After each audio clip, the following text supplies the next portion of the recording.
Welcome back to the WHHI News. Holiday time, Thanksgiving around the corner. We have someone here to tell us what we need to be aware of with pets in the house, and it's Max Zugan. He's the owner of Pet Wants. You're in Bluffton? No, you're in Hilton Head Island and also New Riverside in Bluffton, right? Yep, one store is over in Tanger Outlets and one store is over in the New Riverside area, Bluffton. Thank you. Now tell me, I've got a couple of dogs. If I'm going to have my Thanksgiving meal this year with my big turkey and stuffing and all that good stuff, what do I have to be mindful of? A lot of people love to share their food or human food with pets, but maybe not in this case the best of ideas. Why? One of the biggest things that people try to give their dogs is bones from the food that they've cooked, and cooked bone just shatters and can splinter and wreaks havoc on them.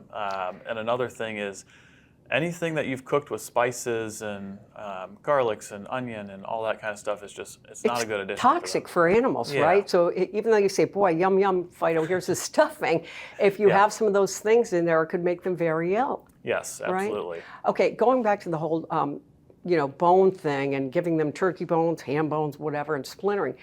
If they ingest that, can they end up doing something to their digestive system or getting in bad trouble? Huh? Absolutely, yeah.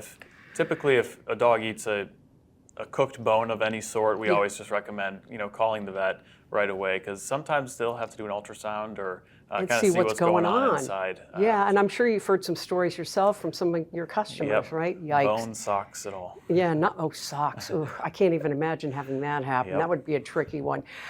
What about what can we give them? I mean, if we feel, we really want, people are funny about their dogs, but they want them to be a part of the holiday meal. Yeah. What kind of things are A-okay? Yeah, so cooked sweet potato is perfectly fine for them. Bake a sweet potato, dig some of it out, let it cool. Yeah, don't give it to them hot, right? Yeah, not a good idea.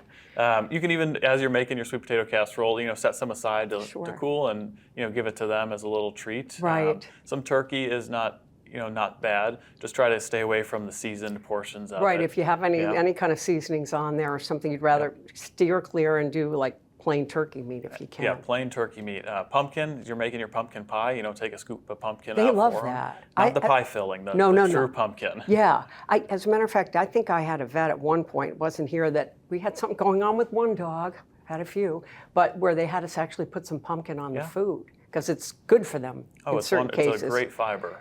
What about any kind of vegetables and stuff? If if you do the green bean casserole with the onions and all that, right? Yeah, you just want to stay away from the, too many ingredients is just not great for them. So as you're making the green bean casserole, steamed vegetables are the best vegetables for dogs. Rather than raw? Raw, their bodies have a really hard time breaking down raw vegetables. Oh, that's interesting. Steaming them kind of breaks them down to a point where their bodies can absorb some of the nutrients and they can enjoy it. It's not gonna be the end of the world if they eat a raw green beans. Yeah, but it's interesting though, because I know I have a dog that loves carrots. Yeah. True confessions. I give my dog the raw little carrot, but I probably should steam it. It would be easier for her to digest. Yes. Yeah, you'll notice sometimes they come out the same way they went in. It's just because their bodies can't break it down. Isn't that a polite way to put it? Good for you. Yes, well, you've had practice doing that, so that is not good. Just steam it for a few minutes first and get softer. They can actually absorb some of the nutrients at that point.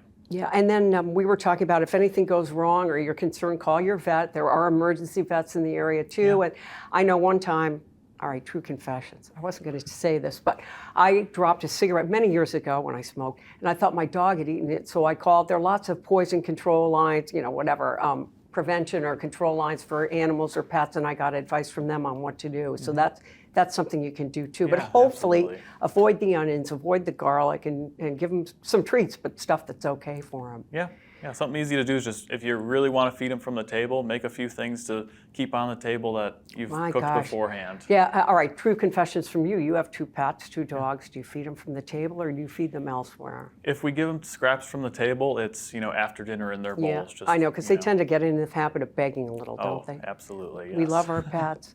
Matt Zugan from Pet Wants, thanks for your advice. Yes, thank you for having me. Appreciate it so much. We are going to be back in just a moment.